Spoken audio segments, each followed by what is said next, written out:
We will resume this evening's regular council meeting following a brief in-camera discussion. Welcome to everyone in the gallery tonight and those watching at home. Reminder for those in the room that tonight's meeting is being broadcast live and for future viewing on our YouTube channel. It's also available on Tellil for the next week or so. I'll begin by acknowledging that we are gathered in Unama'ki today, the land of the fog, a part of Mi'kma'ki, the unceded traditional territory of the Mi'kmaq people since time immemorial. We honor and thank the Mi'kmaq for sharing their land and home with us. Next item is O Canada. We'll ask you to stand insofar as you're able for the playing of our anthem.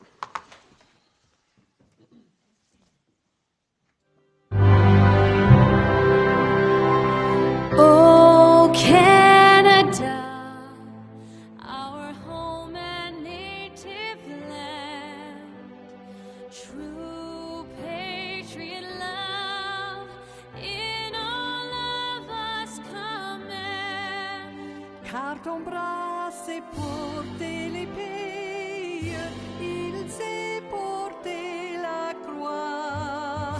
Ton histoire est une épopée des plus brillants exploits. God keep our land glorious and free. Oh Canada, we stand on guard for thee. Oh Canada, we stand on guard for thee.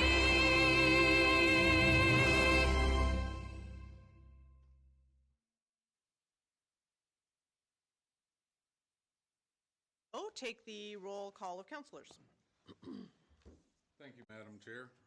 District 1, Councillor Sean Sampson. Present. Thank you. District 2, Warden Lois Landry. Present. Thank you. District 3, Councillor Brian Marchand. Present. Thank you. District 4, Deputy Warden Amanda Mumbercat. Present. Thank you. And finally, District 5, Councillor Brent Sampson. Present. Thank you, Madam Chair. The roll has been called. Thank you very much. So we had a brief in-camera conversation meeting at the beginning of this session, so I'll ask if there are any motions coming out of our in-camera meeting. Go ahead, Councillor. I'll move to add Margaret Gracie to the IDEA Committee. We have a motion to add Margaret Gracie to the IDEA Committee. Can we have a seconder? Seconded by Deputy Warden Mumbercat. Any conversation, discussion on that? Hearing none, all those in favor say aye. Aye. Those opposed? Motion carries. So we'll move on to the agenda that was circulated last week. Are there any errors or additions to the agenda as circulated? If there are not, I would ask for a motion to approve the agenda as circulated. Moved by Councillor Marchand? Yep. Can I have a seconder? Councillor Sean Sampson. Any discussion on that? Hearing none, all those in favor say aye. Aye. Those opposed? Motion carried. We have 3 sets of minutes to adopt this evening in order that they occurred. The first is a special meeting held on April 22nd. For those folks who follow along at home, it's pages 4 and 5 of the online meeting package. If there are any errors or omissions, happy to hear of those. Otherwise, we'd entertain a motion to adopt.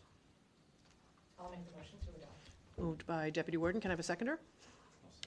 Seconded by Councillor Brian Marchand. Seeing no concerns, all those in favor say aye. Aye. Those opposed? Motion carried. The next meeting on April 28th was our regular council meeting. Again, happy to hear of any errors or omissions. Otherwise, I'd look for a motion to adopt. So moved. Moved by Deputy Warden. Can I have a seconder? Seconded by Councillor Brent Sampson. Hearing no debate on this, all those in favor of adopting the regular meeting minutes from April 28th, say aye. Aye. Those opposed? Motion carries. And finally, we held a special meeting on May 14th. The minutes for that are attached. And if there are no concerns, I would look for a motion to adopt those. Sure, go ahead. On page 2 of those minutes, So page 2 of that would be page 16, I think, of our package. yeah, okay, where it has the supplementary funding applications, Tier 1, Tier 2, district funds. I see the instructor facilitators there. Is that where we should have it? Because when I saw the 62,000, I thought something is odd. So just put a note on that. Is that application in the same application as Tier 1, Tier 2? No, this is where the budget, where we keep it in the budget line, right? Exactly. I think it's just the GL. Okay. Okay. I've lost track. Where were we? Did I have a motion to? You No. did not Okay, yet. so still now, looking for a motion to adopt the special meeting minutes. Moved by Councillor Sean Sampson. Can we have a seconder? Say, Deputy Warden.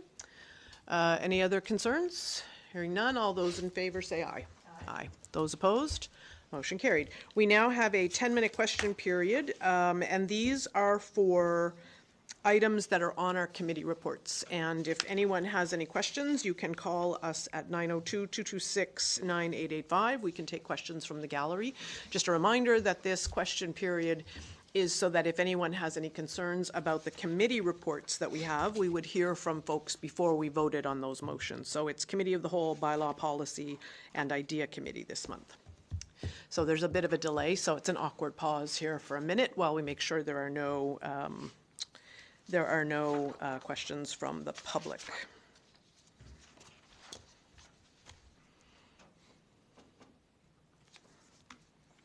Shelley, is that good? Yeah, okay. Okay, so hearing no questions, we have the committee reports that I mentioned, 3 of them tonight. And so I will turn it over to Deputy Warden Mumbercat for the Committee of the Whole report for May of 2026. And just for folks who follow along, that's pages 20 and 21 of your package. Okay, pages 20 and 21, right.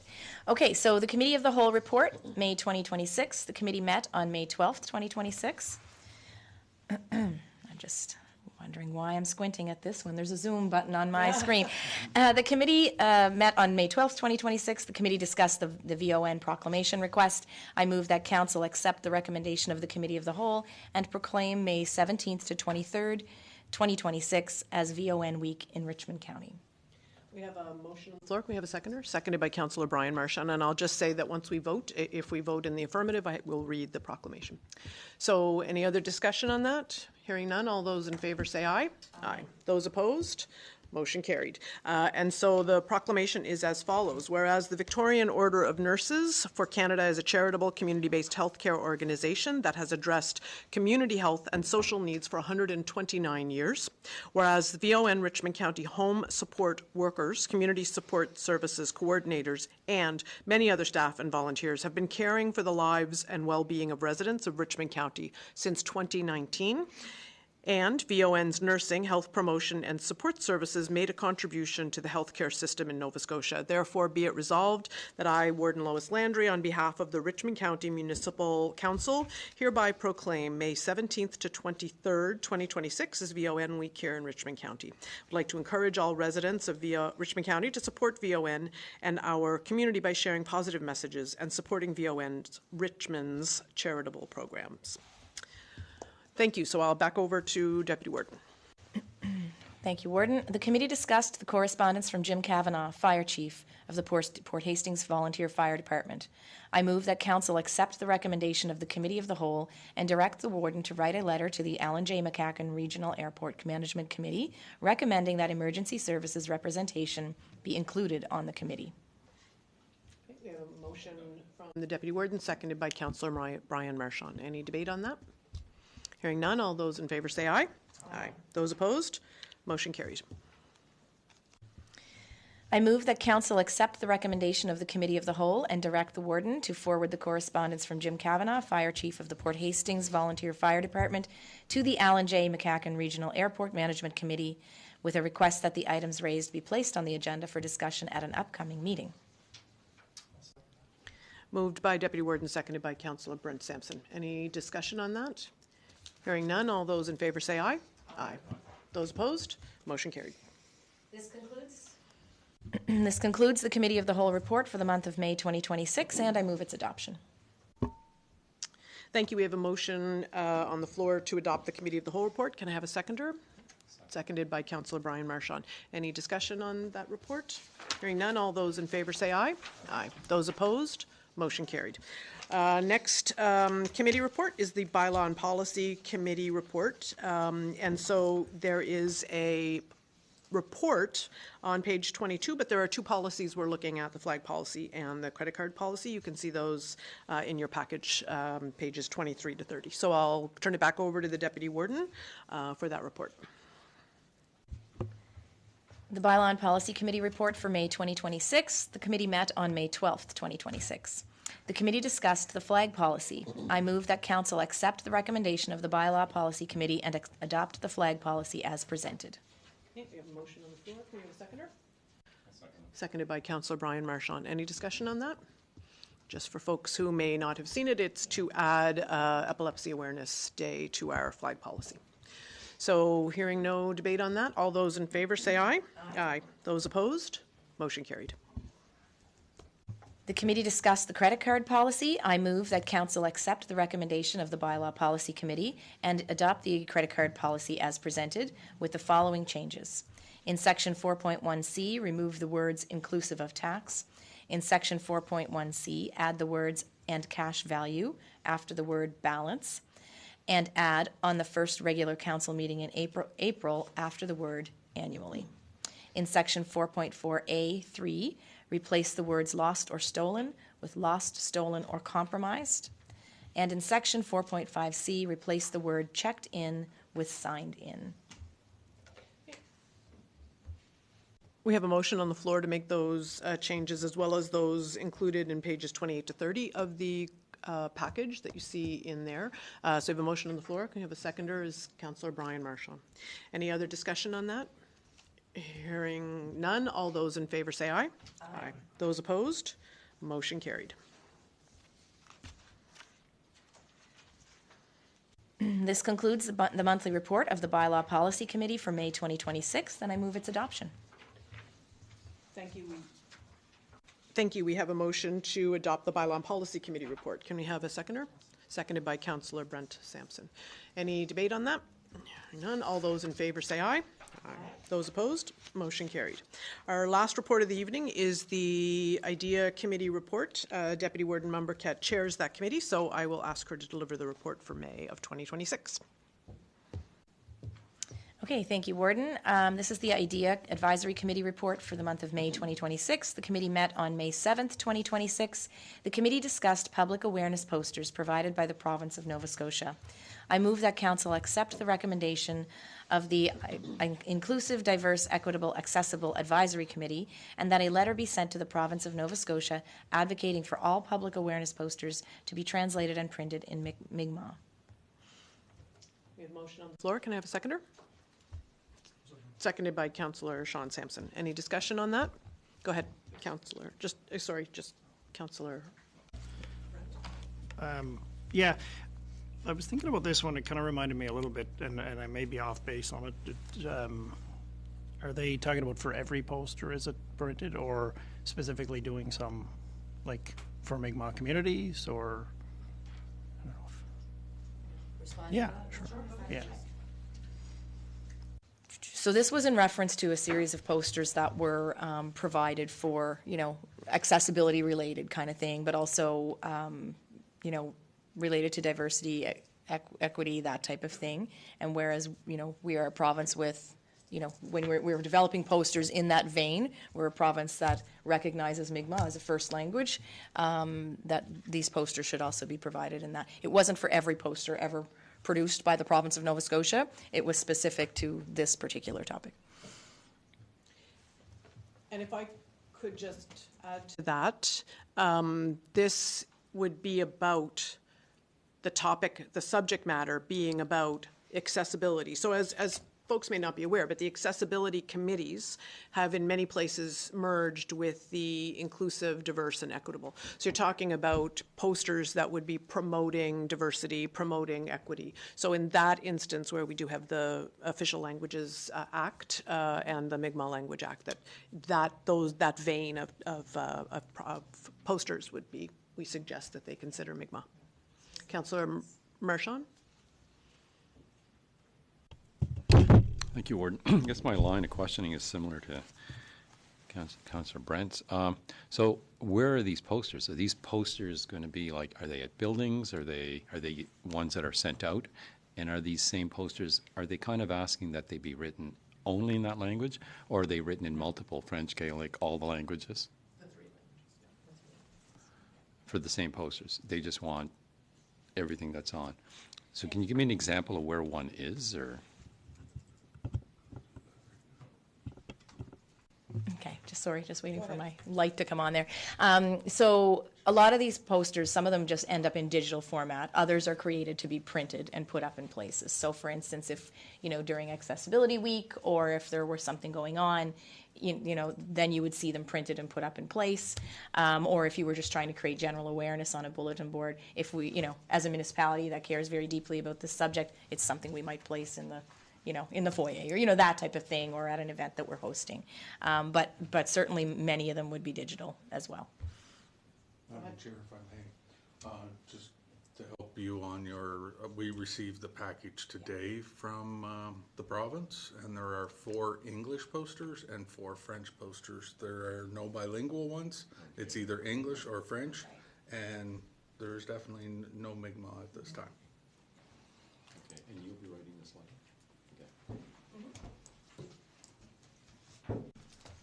Okay, so we have a motion on the floor. Can I have a seconder? Seconded by Councillor. Sean had. Oh, I'm sorry. Okay, we did that already. Look at us speeding through.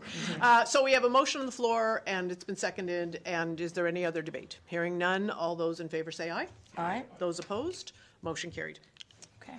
This concludes the Inclusive, Diverse, Equitable, Accessible Advisory Committee report for the month of May 2026, and I move its adoption. Moved by the Deputy Warden, seconded by Councillor Brian Marchand, that we adopt the Idea Committee report.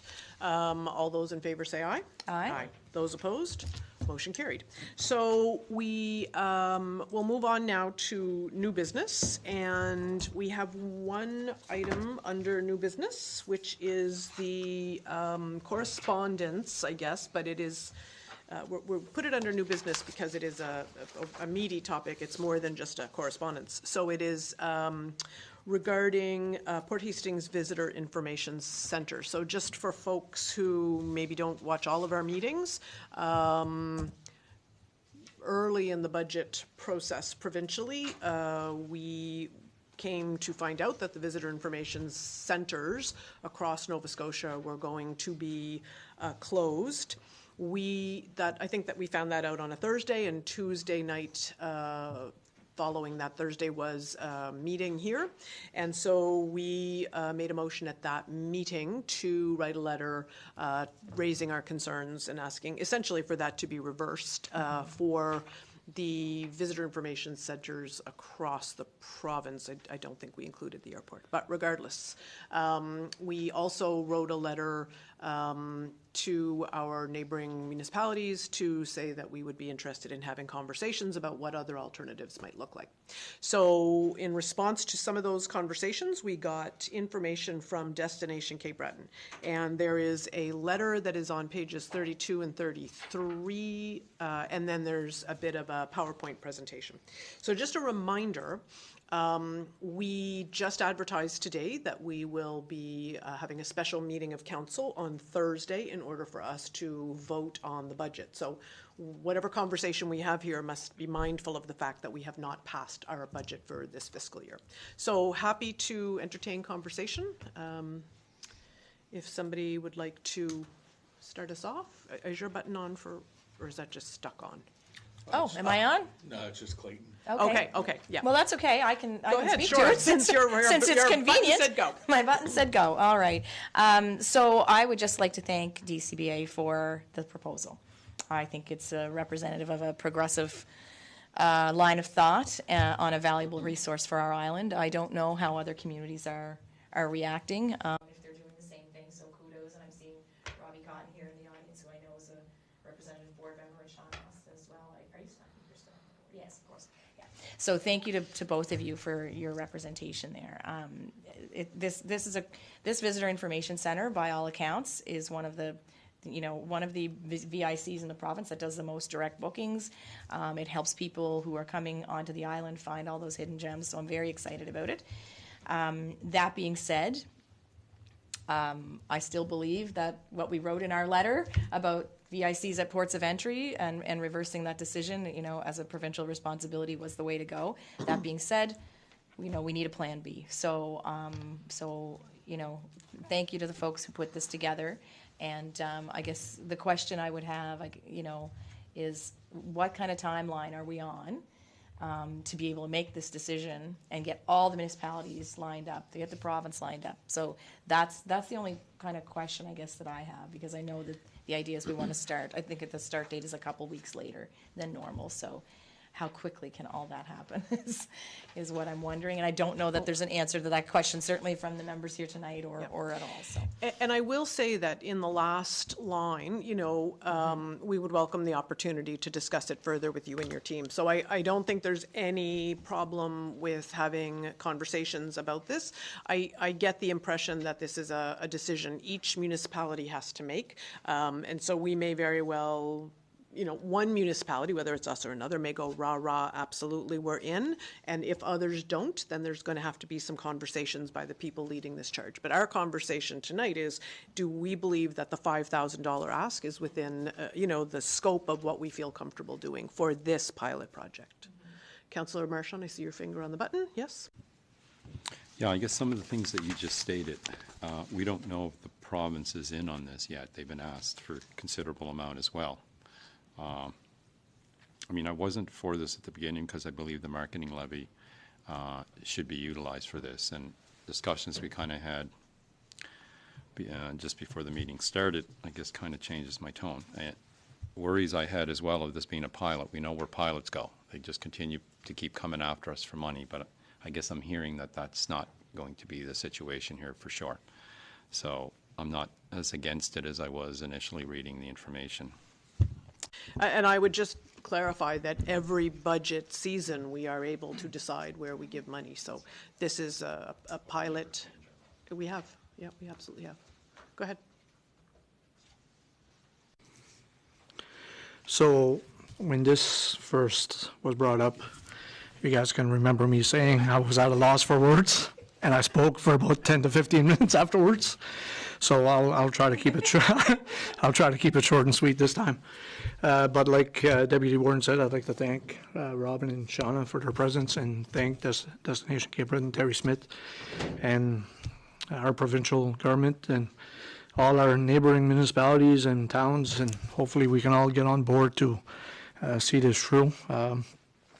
For me, being in the tourism industry for 30 years or so, I think this date of June 22nd to October 31st really hits it real good when it comes to the tourism season. I've seen it in my 30 years. I've seen it go from being busy in April, May to transferring over to September, October. And that's probably, due to the Celtic colors and the fall colors of Cape Breton and whatever. So I think we're right on target there with those dates. You talk about a return on investment for an ask of Richmond County of $5,000 to make sure this VIC gets opened and keeps going. When I first sat around this table, I always said that what's good for District 1 is good for Richmond County, and what's good for Richmond County is good for all districts. I see it the exact same way with this VIC. Anybody that's going to cross the causeway and spend time here is good for Cape Breton Island, and it's good for Richmond County, so I'm very much in support of this situation. So, thank you. Went for the button a few times, but not quick enough on the draw. I think first of all, I want to commend Destination Cape Breton and its representatives here for getting this together on a short turnaround. I think that's excellent. I'd like to see this go ahead. I think the $5,000 ask is a reasonable amount. That being said, I think, we ought to be awfully cognizant that it's a pilot project, and I don't think I'd have the appetite to fund it annually, based on the fact that, within the last few years, we did increase the marketing levy, and then on top of that, Airbnbs have been added into this marketing levy. So there's a lot more funding available to Destination Cape Breton through that, although I understand they had lost some through a COA at one point. I'm more than happy to support this to get it going. I just think we ought to be vigilant going forward, because there's a lot of great ideas that come looking for money, and eventually there's only one taxpayer. So disappointed in the sense in the province, but I think we can't sit here and do nothing about it. And I really am pleased to see how quick Destination Cape Breton was able to turn this around. So I have no problem supporting it.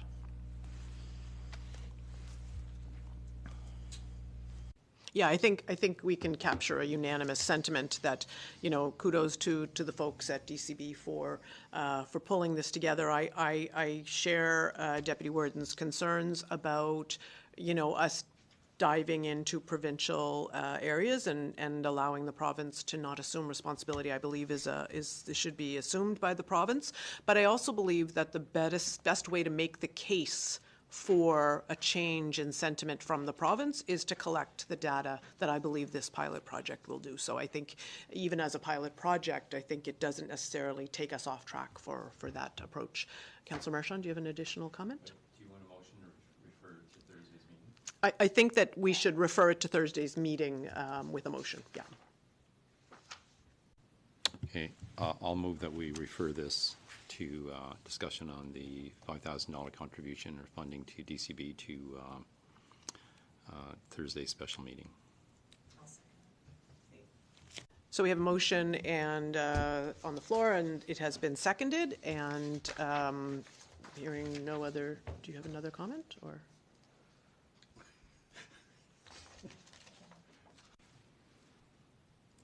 I guess since I'm the only one that didn't thank Robin and Sean, I want to thank you, because the rest of you guys did, so you made me feel bad.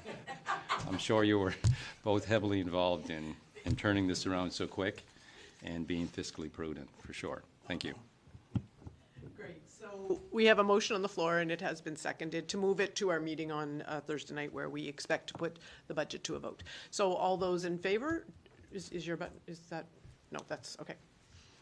All those in favor, do you have something else to say? No, Clayton probably thinks that I didn't speak 10, 15 minutes. So he left my- It doesn't know what to do. All those in favor say aye.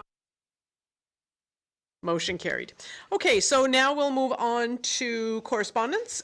We have one item that requires action on our part and three that are for our information. The item that requires action came in after our committee of the whole meeting, and it really can't go to our next committee of the whole because it relates to World Elder Abuse Proclamation requests. So you can see that on pages 44 and 45. So essentially you're looking for a proclamation for World Elder Abuse Day, which is in June 15th. So I would happily entertain a motion to consider this. Yeah, I'll move that we recognize World Elder Abuse Awareness Day, and that we read the warden reads the proclamation. Seconder with Deputy Warden. Okay, all those in favor of the motion to approve the Awareness Day? No? Do you? Okay. I'm not going to say what I was going to say, so I didn't push it. If I Okay. All those in favor, say aye. Aye. Those opposed? Motion carried. So I will read the proclamation. World Elder Abuse Awareness Day. Whereas World Elder Abuse Awareness Day is an opportunity to raise awareness about the mistreatment of older adults and promote respect for their rights. And whereas the United Nations recognizes this day internationally to acknowledge the significance of elder abuse as a public health and human rights issue. And whereas ageism and social isolation are major causes of elder abuse. And whereas recognizing that it is up to all of us to work collectively to prevent violence and abuse of older adults in their homes and communities, and recognize the abuse of older adults is more common than many of us realize. And whereas this day serves as a reminder to check in on seniors, challenge ageism, and connect with resources to ensure their safety and well-being, thus showing that we care and can have a positive impact for those feeling lonely or experiencing isolation. And whereas there are dedicated people and organizations that are committed to creating safety for older adults in our communities, such as the Senior Take Action Coalition of Richmond County and the Senior Safety and Inclusion Coordinator. Therefore, be it resolved that I, Lois Landry, Warden Lois Landry, on behalf of Richmond County Municipal Council, do hereby proclaim June 15th, 2026 as World Elder Abuse Awareness Day, and I encourage all Richmond County residents to recognize and celebrate seniors and their ongoing contributions to the success and vitality of our communities. Okay, so moving on from there, starting on page 46, we have three letters. The first is from Minister Kim Maslin regarding the act to provide support for fire protection services. I'm not sure how many times you folks received that, but I believe the clerk and I received this many, many times from NSFM and all the people. And so it does talk about providing advance notice for changes for the fiscal year 27-28. So they're required by legislation to make sure that we're aware of potential changes. And so they covered all their bases because we got this letter a bunch of times. And then there is the letter to have the minister speak in Richmond County about changes to the fire service legislation. Sorry, go ahead. So So we can go one at a time. Does anybody have any concerns about the first one regarding the emergency management letter from that minister? Go ahead. Actually, thanks, Warden. I guess I don't really have a question about it. What I have is just something to flag. And I know that Steve and the fire departments here are working on it, but ensuring that local firefighter competencies, training, and personal protective equipment meet the service standard required by the Fire Protection Service Review, that's going to be an investment of time by volunteers, a huge investment potentially of time by volunteers. So I just want to flag that for us because 27-28 is not that far away, and the time is going to pass quickly.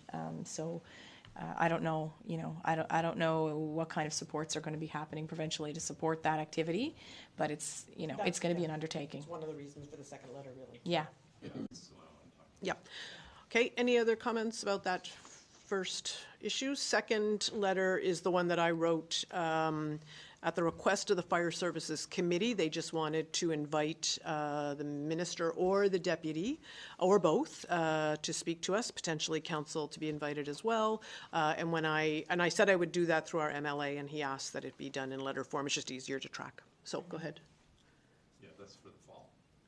Yes, like August, September type thing. I think in recognition of the fact, two things, a lot of our firefighters fish, so absolutely not until they're off the water, if you remember that part of the conversation. We do have a meeting, I want to say it's the 22nd of September. So I think there was some hope that, and that's the fire services meeting, I think there was some hope that if we could have that conversation, it would better inform that regular meeting. So that's the timeline we'd like, but we'll see what we get, right?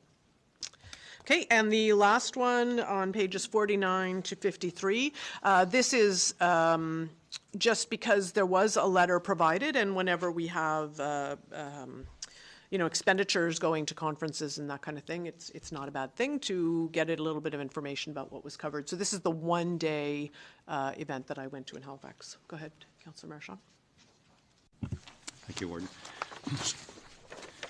That letter is kind of interesting. I guess the attachment to the letter, the key findings, discussion, themes, and takeaways. One that they speak of, the economics and bankability are real barriers. Progress is stalled not by technology, but by unclear economics, high upfront costs, weak business cases, and the absence of bankable demand. Participants were also uncertain about how to develop viable projects, whether to start small or large, prioritize domestic or export markets, and how to sequence early investments to build momentum without stalling. That gives me the impression that, we better be careful about how much money we're spending in this for searching this out. Just seems that there's a lot of difficulty in moving these projects ahead. Sorry, It's okay. That's all I just want to know. Sure. I don't think there's any project that would change a significant way that we do business, and in this case, using fuel sources, that wouldn't, in its early stages, involve additional expenditures. I mean, I think about the calculators we buy at dollar store now that are $1 that, you know, were 50 when we're whatever much they were. So I'm not surprised, and I think that these kinds of conferences are really important to make sure that we are not caught up in hype and that there's real conversations. And I'm glad that you got something from this piece. I will say that the flavor of the event, that one-day event, was very positive in opportunity. But I don't think that we should hear about opportunities without hearing about absolutely the challenges that come forward so that groups can commit to making taking the steps to overcome those barriers. So I think honest discussions are critical. So Yes, yeah. I mean, it seems like even if you read the next steps, they speak there too as well. Like, it's good that this wasn't, I read at the beginning, it's positive, but it's good that they're actually pointing out the, the issues that are there with it. Thank you for this. I actually will say that I believe I mentioned this when I last year coming back from the World Hydrogen Group. There was, I think there's been a common kind of feeling like there was a lot of hype and, hydrogen as an example is done.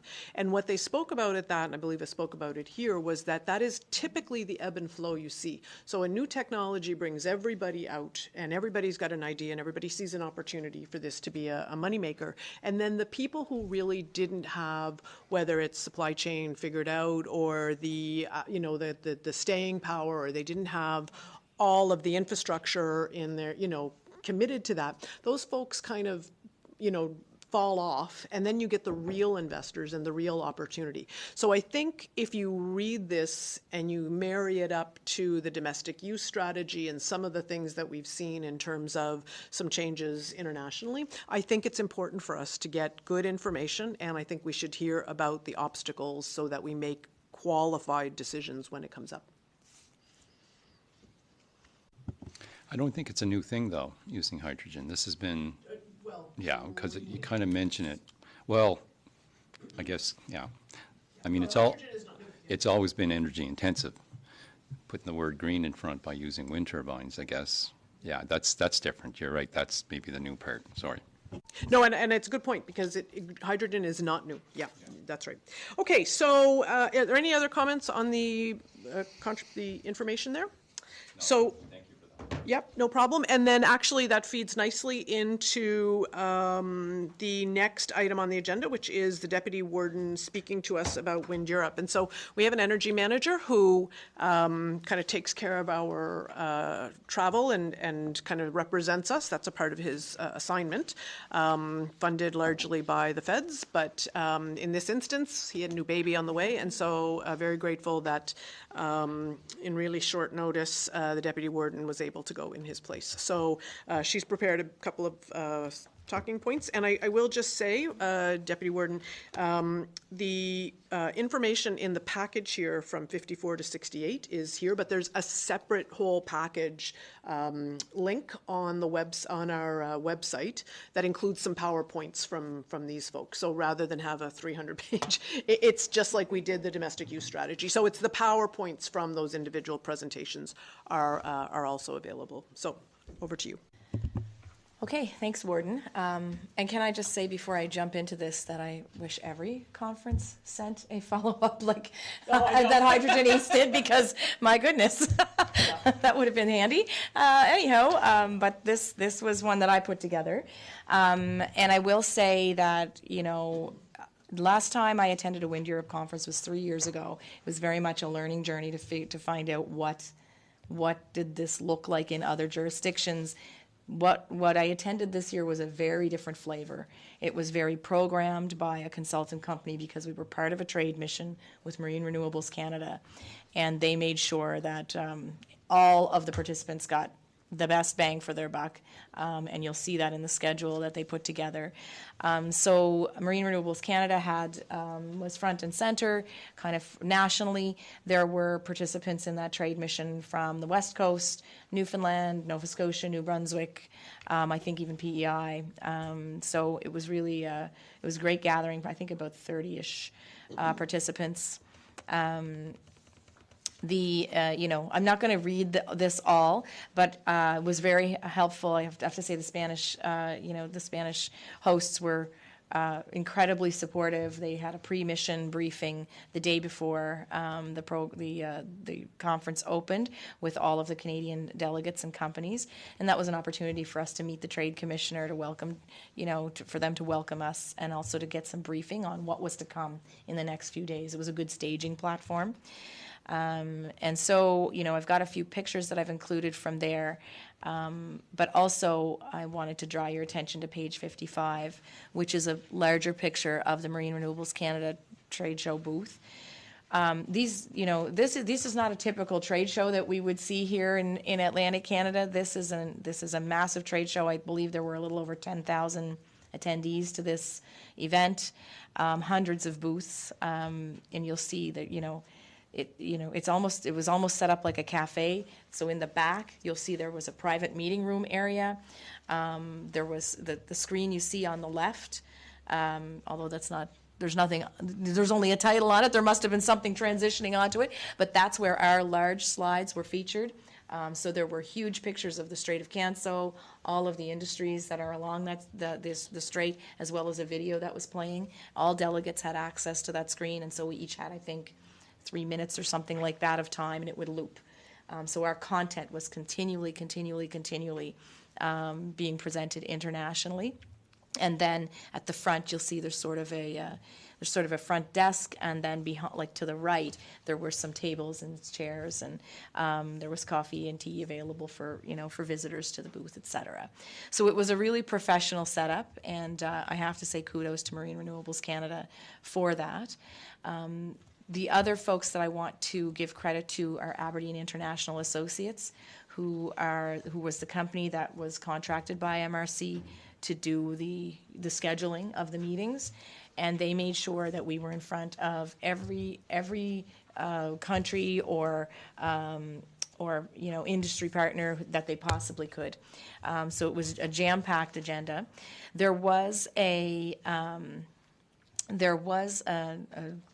excursion, I guess, to the Basque Country that had been organized through the Spanish Trade Commission as well. I did not attend that, but Ian Langley did. It would have taken me away from the conference, so we kind of split the duties on that one. But certainly, there was lots of enthusiasm for Canada and lots of enthusiasm for Nova Scotia at Wind Europe. Points of interest for me, and I've got some key takeaways here that I will review, but just wanted to mention points of interest were on discussions with countries where fisheries was also a big factor for them. There were some countries we talked to that was not so big an issue. They didn't really have much to share there, but there were other places like Scotland and Ireland and even the UK who, we had some really good conversations. So you'll note that in my key takeaways, I have noted that, from my perspective here in Canada, there is definitely a need for more fisheries engagement. It's my 6th point. I'm starting at the last here, but I think it needs to be noted because our commercial fishing industry represents a significant portion of our GDP, but also is a huge part of our cultural and social fabric, right? And we are a community that's built on fisheries. So still work to do there. But other key takeaways I do want to mention was that, on the supply chain readiness side of things, we were really fortunate to have the infrastructure study that we did, so we had some really clear data we could share about the Strait of Canso. Actually, Councillor Langley in Port Hawkesbury, I think, was handing out copies of the full document to whoever would take it. It was, he was all over it. It was a good team effort. But there is significant opportunity for small businesses in rural communities to work towards being a part of building capacity, should this sector, emerge. And I will say, Marine Renewables Canada is, has expressed a willingness in the past to do supply chain workshops in communities, and has done. I think they did one in Sydney, and we're looking at doing one potentially in the Strait as well. Floating wind was identified as a growth frontier. There's, Scotland, Spain, and Ireland is looking at specific projects, but, also Brizo Energy was a part of the conference, and I had an opportunity to meet with Carlos Martin, who, as you may recall from back when we had those visits from the Blue Float team, right, was a part of those conversations. Port infrastructure, I cannot say enough about this. It was central to success.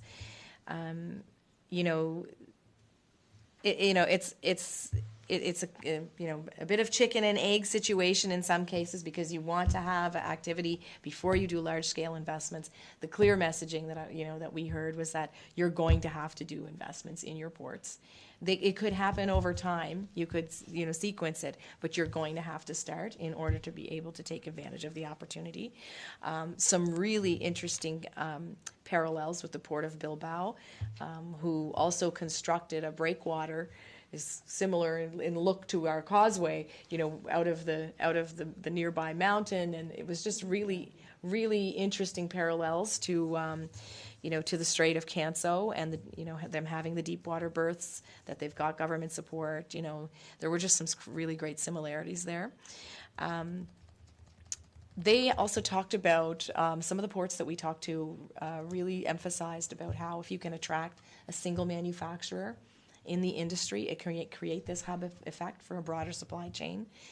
The trick is to figure out what's the right fit for your region, right?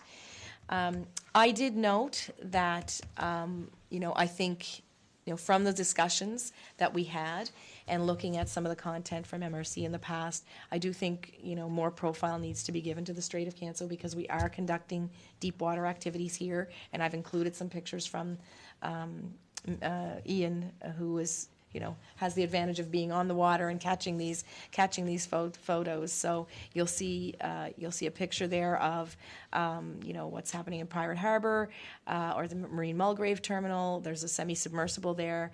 There's a deep water construction vessel on standby in Shettabukto Bay. Those are directly contributing to the development of offshore. And then, of course, I've got a piece on skills and workforce development and how that is a huge differentiator. Scotland's Energy Transition Zone, the ETZ there, is doing some really interesting work. They've got, I think, 4 different campuses. Yep, and they're related to offshore wind. We've got one related to hydrogen, one on innovation, and then a skills campus featuring an advanced manufacturing hub. So, they've really taken, and that's private sector led. So they've really taken the bull by the horns there, so to speak, on making sure that they've got a ready workforce. Ireland's also doing some interesting things there as well through Propel, and they're currently proposing a joint Canada-Ireland skills collaboration, which hopeful is going to be fruitful. So I think the other point I made here was just kind of for information purposes. This is not something that municipal councils will necessarily have a direct role in. This will be the purview of the provincial government.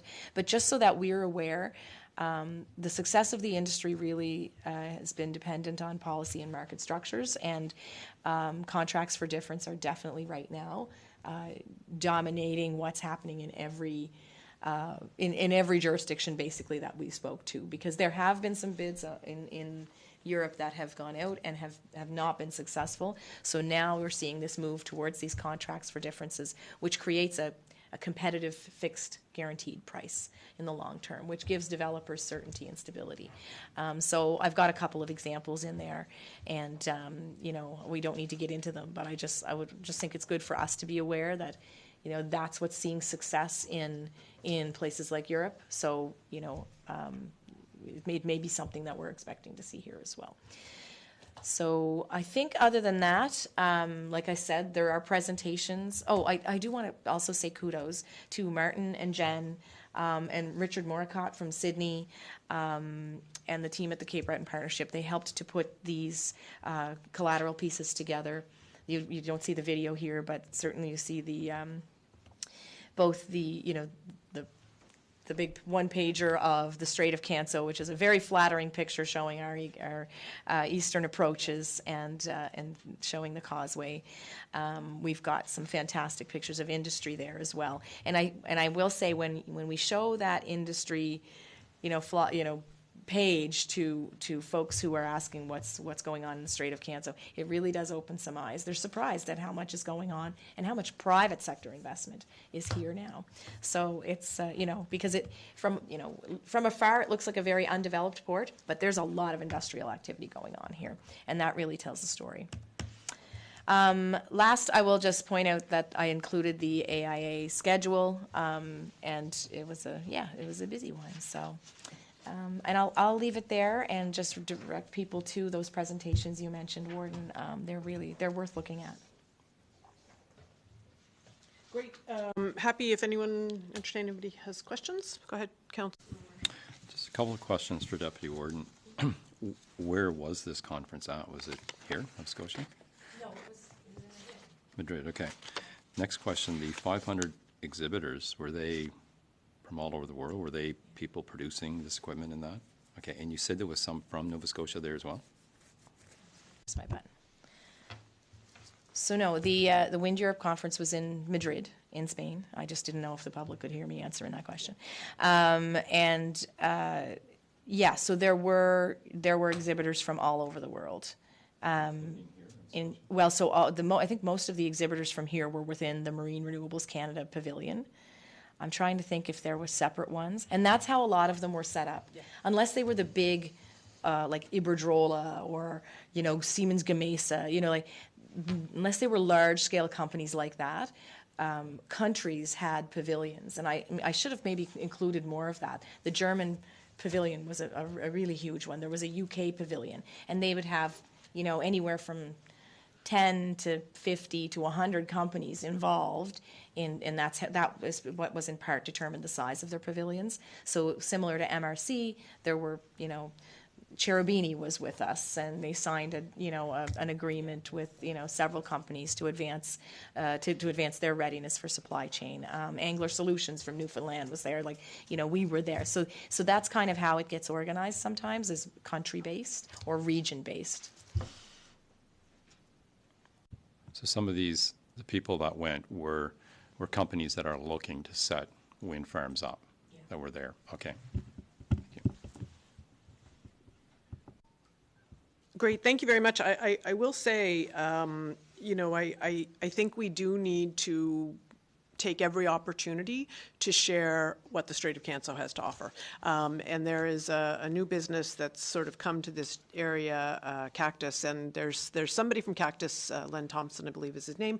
He spoke at the, I've heard him different venues, but he spoke at the State of the Strait and really talked about how much opportunity there is here because of the depth of the water here, because it's ice-free, but also because there is so much availability, which is starting to kind of diminish in other places. So, I see on your slide, the slideshow that folks put together here about world-class training facilities. I don't think we should underplay the significance of the wind turbine program at NSCC. That is a huge accomplishment in a really, really short period of time, supported by, not certainly driven by the college, but there's been a great deal of support from industry there. So it's something that I know quite often they talk about labor market and whether labor will be ready for what is coming, but I think we've already been able to show that we're deeply committed to bringing an already world-class workforce, even further along. So,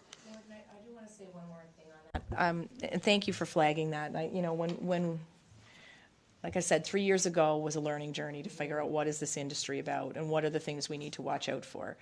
This time, when we're heading over there to talk with folks, and we can say that we have things like that, and that it is GWO certified, Global Wind Organization certified, that catches people's attention, because they understand now that you're committed to the workforce development side of things, which is a huge deal in terms of being successful and being able to go forward. So this was a different flavor of conversation, and I think. I think that the attention that we can have paid to the Strait area is amplified by the fact that we're all working together regionally. We're, you know, that the college has put forward this program.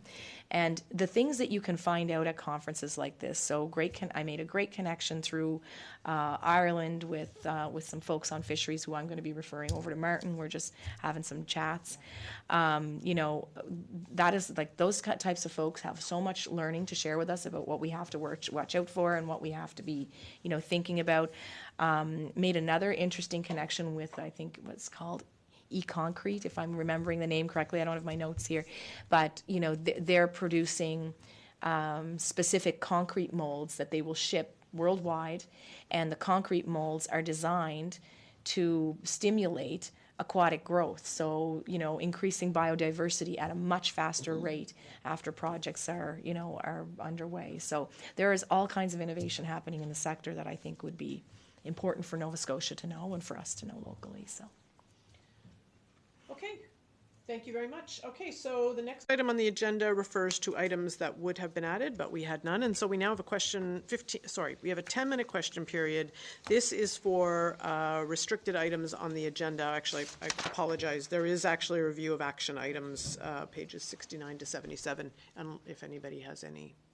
Nope, okay. So, question period. So if anybody has any questions about committee reports or whatever happened after committee reports, including action item list, happy to entertain those. Again, the number is 226-9885, and we sit here again awkwardly. Yeah. We each take a turn at an interpretive dance. Yeah, right. Okay. I think you're good. All right, so seeing there is no further business on tonight's agenda, this meeting of council is adjourned. Thank you, everyone.